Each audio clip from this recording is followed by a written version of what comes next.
Hard by rain, not to the satisfaction of this man Alan Prost, who really, although he did okay in the rain, was not a real lover of it. There you see the grid. The Williams Renaults on the front row for the fourth time in a row. And look at that time Schumacher difference. Senna alongside behind them also for the fourth time in a row. 2 seconds difference between Prost and Senna in qualifying. Vending are going very well in the Sauber, and Andretti down there, Blundell in the Ligier, Berger in the Ferrari, Alesi in the Ferrari, Brundle in the second Ligier Renault, Patrese in your car, the Benetton Ford, Herbert in the Lotus, Barrichello in the Jordan, who had such an incredible run 2 weeks ago at Donington Park. The history of the sport, Ferrari always seem to do remarkably well on Friday. Great times for some reason, that would inspire the crowd to come out. You can see that track there as they come round that right-hander at the top of the picture there. That is completely different now. This corner was to lead to a huge crash for Barrichello in 1994 in practice. But that's a very different shape today as the field lines up. Yeah, the two Ferraris right behind them, Martin Brundle on the right. Those little stickers you see are exactly that. They are tyre identification stickers on the new wet tyres. Okay, drivers now pumped up, the green flag's out at the back of the grid, starter up on the podium, drivers getting ready for, this is the most electrifying part of any Grand Prix, the standing start, the lights are on, red lights, green, and they're off. Good start by everybody, nobody's stalling. Barrichello's very slow, yeah. The pack fiddled it, very slow. Yeah, so Ayrton Senna in third spot behind the two Williams cars. And Damon Hill made a blind of a start. He's now leading. Blundell goes off. Senna is second. Blundell off at the Tamburello. Look at that wheel falling back onto the track. Blundell, Damon Hill leads Sutosa. Senna right behind him. Prost behind him. Then Schumacher for one of the Ferraris. There's your car, Patrese. And Barrichello going along very slowly with a flat left rear tyre. That wheel still bouncing out the road. Whoa! Patrese has spun down at Tosa. Ricardo, man. So Damon Hill leads down to Aqua Minerale, Senna right behind him. Oh, Damon Hill straight lines and across the grass. Very damp down there. Just seemed to get that all wrong under braking. Well, there is Ricardo Patrese. Looks like he stalled it, so his day is done. Up to the Variante Alta, high chicane. Looking very slippy there as his car scrapping a bit. Schumacher. That's Gerhard Berger right behind him. In the first of the Ferraris, right behind Schumacher as they come down to Rivazza at the bottom of the hill here. Very slippery downhill approach. So easy to outbrake yourself there. Patrese's car being shoveled off the side of the road. You see Damon Hill sliding as well with the amount of water on the track. Very greasy surface these guys are having to contend with. So Damon Hill pulling out a bit of a lead here on Senna. In fact, the first three pulling out quite a lead. Senna in second spot, and right behind him, Alan Prost. So Damon Hill got his head down now in these damp, tricky conditions. Very, very slippery with this very high-speed left-hander, Tamburello. Well, what's aiding the Williams chassis here, of course, is they've been able to run a lot more wing by virtue of all the horsepower that the Renault engine is pushing out in comparison to the Ford V8, the McLaren down on power. The only way that McLaren can respond to that is to take wing off the car, which makes the car unstable.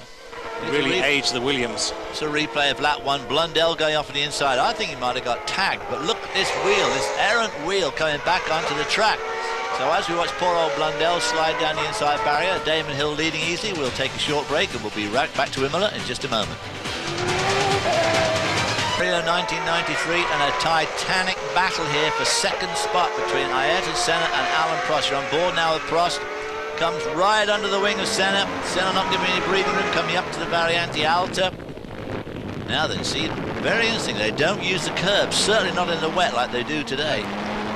Tucks right under the wing of the McLaren again. The Williams Renault, much more horsepower than Senna's McLaren Ford. Down into Rivazza, but what great shots these are, David. Are they? Just extraordinary. You see a lot of steering input from Prost. Senna quicker through that the exit of Rivazza, but look how the Renault just winds in that Ford enormously. And again, meanwhile, of course, Damon Hill is serenely loves all this battling for second behind him because it's slowing them up and he's getting a good lead. this is a great shot. Look at the rear wing configuration on both of the cars now. You see how less wing the McLaren is running in comparison to the Williams, and that just gives such an advantage to the Williams. That RS5 Renault engine really banging out the power. Now that shows Senna at his best too. They came up to Tamburello, the dry line was on the inside. Prost had the drier of the two lines and Senna just went straight on round the outside at Tamburello, damp and slippery. This is the Tosa hairpin.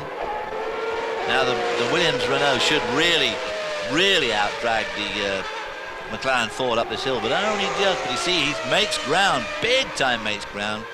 Comes up to Piratella, can't make it. Down now to Aqua Minerale. Good overhead shot. Aqua Minerale is not that shape anymore. It's much more of just a down to the right-hand hook as they sweep up here. From here on, it's just exactly the same. Boy, look at that up the hill there. Yeah. The Renault just out-drags it so easily, but Senna not giving an inch. Absolutely not. And one of the biggest bones of contention with Senna and McLaren at this stage of the season is they have not got the latest specification Ford HB Series 7 engine in the back, which Benetton had as the works team. McLaren were 2 steps behind using the HB5, which had normal valve springs. The new engine now from Ford had the pneumatic valve springs, and McLaren were desperate to get their hands on it. And Senna almost on the point of pulling out of the championship until the British Grand Prix, when they would have equal equipment with Benetton. But a lot of ill feeling at this point between McLaren and Benetton about who should have what rights to what specification of engine. Alan Prost pulls up behind him, tucks it under the wing, sticking to the dry line, right behind Senna. Is he going to be able to pull him down to the left-hand sweep as they come up to Tosa? Nah. You see the cranes at the ready to pull the wreckage out of the way, like praying manti. Interestingly enough, David, to put a conclusion point on this, the engine situation with McLaren, Benetton and Ford, as Prost does it. No! Up to Piratella, he's got the inside line, but he can't do it. And Senna really gave him plenty of room there, but Senna realizes there's only one really good groove here. There's only one real dry line. And as long as he sticks to that, Prost has got to make a gamble and go on the wet. Yeah. I think if the positions are reversed, I think Senna would do exactly that. Derek Warwick goes off at Rivazza. Into the gravel, keeps it going, just misses the tyre barrier. Oh, rockets back down that little sort of track. Yeah, the situation with the engines was that McLaren had 2 of the HB Series 7 engines in the back of their cars on Friday, but Benetton and Cosworth eventually agreed that they could not run them, and McLaren were forced to take them back out and put the lower power units back in. I bet Ron Dennis like that. Didn't like it at all. Came to the point that Ron Dennis, Flavio Briatore and Tom Walkinshaw, the managers respectively of McLaren and Benetton, would not took. Alan Prost took another 3 seconds off the fast lap and is really pulling away from Ayrton Senna. As we watch Jana Lacey on that dry line. They've all gone to slick tyres now, but as you can see, it's pretty damp if you get offline, so overtaking and lapping slower cars becomes more difficult. Yeah, it's a Lacey in 7th spot. I think that Ferrari really, they waited too long there. They should have brought a Lacey in earlier on, because look at that dry line, Dave. Lap traffic there. We got Zanardi and Barrichello in the Lotus and the Jordan. Senna comes up behind them. He couldn't get around him there. He's trying to stave off Damon Hill because he's seen the lap times that Alan Prost is doing, so he needs to keep Damon Hill behind him as long as he possibly can. Yeah. Through Tamburello. Through that wickedly fast Tamburello.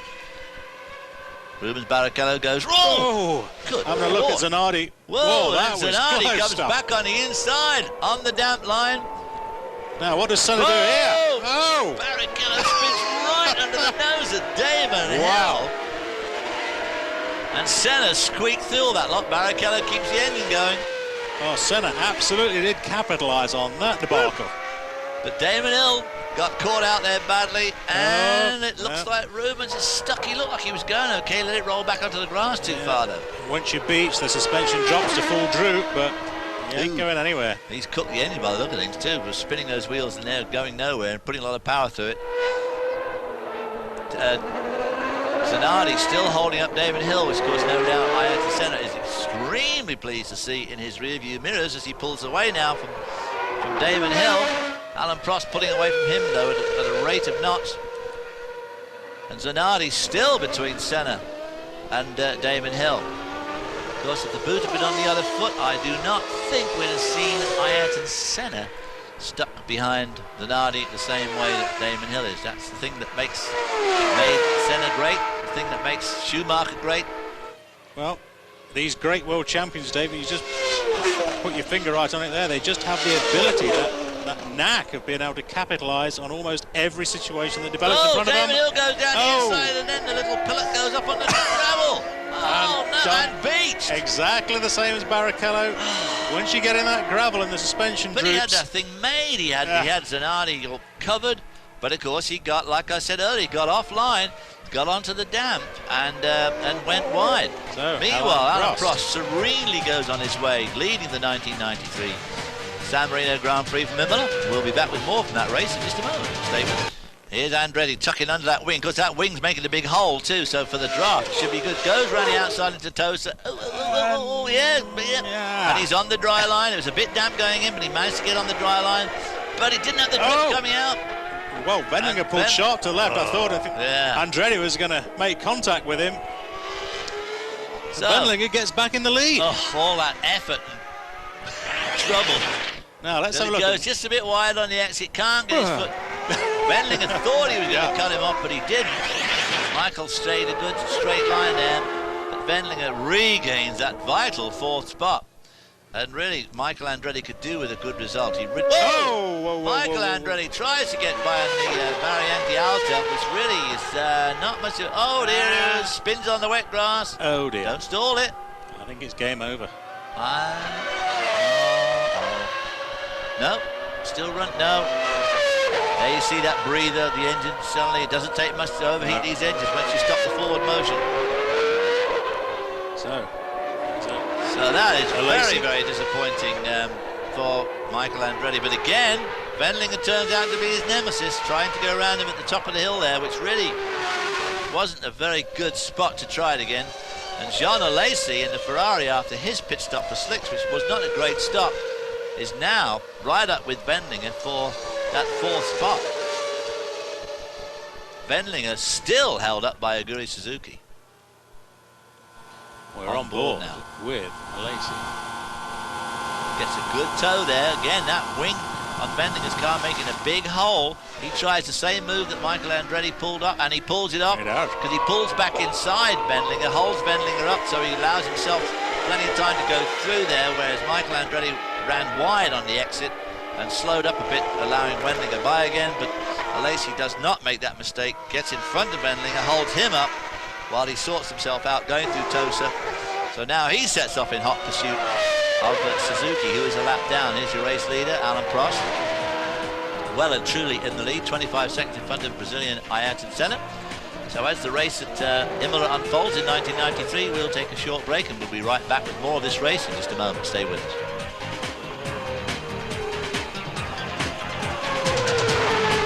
Formula One decade from San Marino, 1993. Alan Prost leading very easy by now, taking it very coolly on his slick tyres, track drying out pretty handily at this moment, going up the hill to the Variante Alta. He's got a huge lead over Michael Schumacher in the Benetton. Michael Schumacher, in second spot. Williams were hard at work in between the races to get this car ready, the Williams FW15C, because of the gearbox problems they had in Donington. What was happening under downshifting, the thing was locking up a little bit and making the car very unstable, so Williams have put a lot of work in to get that car working right for this race. This is that battle for fourth between Carl Wendlinger and JJ Leto in the two Saubers, and they're right up behind Aguri Suzuki in a lap car, and right in front of him is Fabrizio Babazza, who we just saw spin, who is also being lapped by these two who are duking it out furiously for fourth spot. Blue flags being waved there, no one taking the slightest bit of notice. And right behind the two Saubers, it looks like Johnny Herbert has caught up with them in the Lotus. So he has joined in this battle for what we call fifth and sixth. Yeah. stream of traffic going through the So there's Variante Alta. Leto behind. And then Leto goes down the inside of his teammate Wendlinger. Leto's had a tremendous afternoon. Johnny Herbert follows him through. he's done it. Yeah. Both taking a bit of a gamble there, going slightly offline. The track a little bit damp out there, but not as bad as it was before. So Leto has finally got past his teammate, as has Johnny Herbert. Johnny Herbert now got the bit between his teeth, really coming up onto JJ Leto.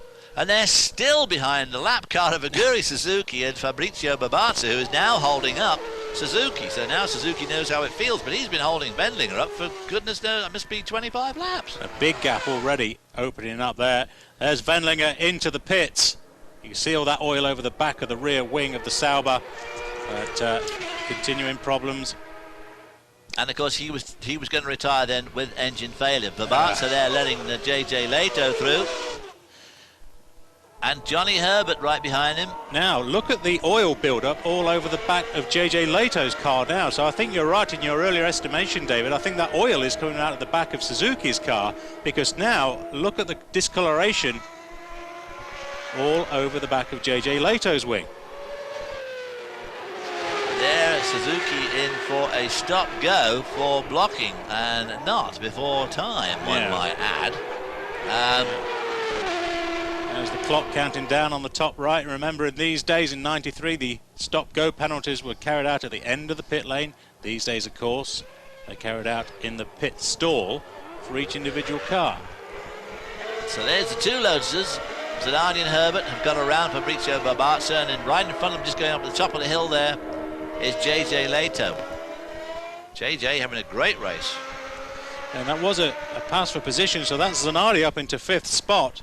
And that move, of course, bumps Johnny Herbert down in the sister Lotus back to 6th position. So a change of order for the Lotus cars. Leto did impress. He impressed Benetton enough, David, that they signed him up for the start of the '94 season. Yep. Unfortunately, had that dreadful accident at Silverstone in testing, which meant he didn't really get a fair crack of the whip, really, at Benetton. Looks like Suzuki. This is now the battle for 4th. That's Zanardi who's got past his teammate Johnny Herbert, and he's now right behind JJ Leto. So these were certainly young tigers in their day. JJ, one of those guys that probably should have done a lot better. So Zanardi goes, trying to get around JJ, gets it offline onto the grass and spins just right at the pit entry. So pressure off, look, and here he goes again. That's oil pouring out underneath the thing. Pouring out underneath the thing, and on fire. Big fire. That is, suspension's gone. Just switch the car off. Boy, oh boy, he's not even pulling off line. What is he thinking of? Extraordinary performance. Right, he's clearly, whoops. Well, won't go very far without that. No. And of course, he's right on line through Tamburello, just where you don't want a lot of oil. Of course, Alessandro Zanardi trying to impress in front of his home crowd, obviously in Italy. Pulls off to the outside of Tamburello. Now push it behind that barrier, having put the fire out first. But there must be a lot of oil and debris scattered all around there from that the chicane before the start-finish, all the way down the start-finish straight. Now this is a replay of the accident. Now what happens is, goes down the wall, clips the suspension on the wall. There's two marshals there, right there. Oh, they were very... Well, were they marshals? Yeah, they are marshals. Yeah, they were very lucky to get out of the way. And he tries to come back, but of course he's damaged the car severely. Look at that trail of oil coming out from under the car, which he leaves and down the start-finish straight and through Tamburello. Here is your second place driver and car, Michael Schumacher in the Benetton B193B. This is only the second race for this chassis. Going up through the Acqua Minerale, and here comes Johnny Herbert into the Variante Alta. Looks like his engine's going to go. Yep, that's one Lotus out with Zanardi clipping the wall and breaking his rear suspension. And now up the top of the hill, Johnny Herbert's out. He's staying offline. You can see the oil coming out underneath as he goes down towards Rivazza. So poor old Johnny Herbert, who had picked up a couple of points there, would have done, going down to the Rivazza. This is the last lap. Alan Prost got a huge lead now over Michael Schumacher, and certainly not about to relinquish it. So what everybody had thought at the beginning of the year finally coming true for Alan Prost. They haven't shown the form they should have done yet. They've qualified incredibly well, the two Williams Renaults, but their races have been a little bit unsatisfactory. Going into this race here, Senna was leading the World Championship by quite a few points over Alan Prost, but Alan Prost putting that to right today with a very clear-cut victory. Yes, a lot of pressure on Alan Prost to do well here. Oh, that is JJ Leto's Ilmore engine letting go. But he will hang on for fourth spot. Meanwhile, the leader, Alan Prost, really cruise mode now as he goes down to Rivazza for the last time. Crowd on hand already leaving. It's been a bit of a grey, dull day at Imola. The race was very, very fraught to start with, a lot of position swapping, and things were going very well for Ayrton Senna. But in the end, Alan Prost, for the second time this year, has proved conclusively that Williams Renault is the car to beat. He's absolutely cruising home now ahead of Michael Schumacher to take the victory for the San Marino Grand Prix at Imola in 1993. Flagman standing ready. Alan Prost goes across the line. As I say, second win of the year. And that will put him right back in contention for the World Championship. Well, he may have made it look very easy, David, and he certainly did seem to be cruising. Afterwards, it would transpire that there were problems on the Renault engine. One of the clamps had come off, one of the inlet trumpets, and kept jamming the throttle open on the Renault engine. But Alan Prost choosing to keep very quiet and low key about the problems on the engine, and just said what a remarkable job everybody did to get him that win. That, of course, because he'd been complaining about the car 2 weeks before at Donington Park, and Ayrton Senna had said to him, well, do you want to swap cars in? Exactly. So we kept quiet about a very young-looking Michael Schumacher takes second spot, about 25 seconds behind Alan Prost. Marshall's out in full flow there, giving him the old flag-waving routine on the end as he goes through the old tambrella that no longer exists down to the Tosa hairpin. So a good result for Martin Brundle here in third spot in the Ligier, goes well. And Philip Alliot gives JJ Leto a lift home, and JJ Leto was to get fourth out of this. We'll be right back with the results in a minute. Stay with us. Their race. I even don't want to talk too much about the rest because the car was perfect and everything went well. And the only thing I must say is, I can't imagine the pressure I had on the shoulders today. And I'm very happy that I won the race, and now it's going to be a bit easier for me, I suppose. That is the most important. Yeah, it was really difficult, especially in the beginning, especially for us. I have said something in Donington already, and you saw the performance in the beginning in the rain was not the best for us, and we still have a bit of this problem. But as soon as it gets dry and we have our normal setup and the normal performance, then we look really good. But as you say, it was really difficult in the beginning. Once you went off the line, it was just luck to keep the car on the road. You got at one stage held up a little bit by Suzuki. You made easy meat of that. Was that a problem, or? He was a little bit difficult to pass, I have to say. One or two people were today. It's a bit difficult if you're not looking in your mirrors down through Tamburello into Tosa. It's a very difficult area. But yes, I thought maybe Wendling was holding me up, but I didn't realise I was catching him for fourth place at the time, to be honest. So that was quite. Suddenly I realised what was going on. It was quite a good scrap. Well, at this point, Alan Prost was starting to put his stamp on authority on the season in 1993. And what did Schumacher mean there in those comments about at the beginning? Well, I think he was definitely alluding to traction control coming on board, but it was a good indication that we knew we were onto something with this car now.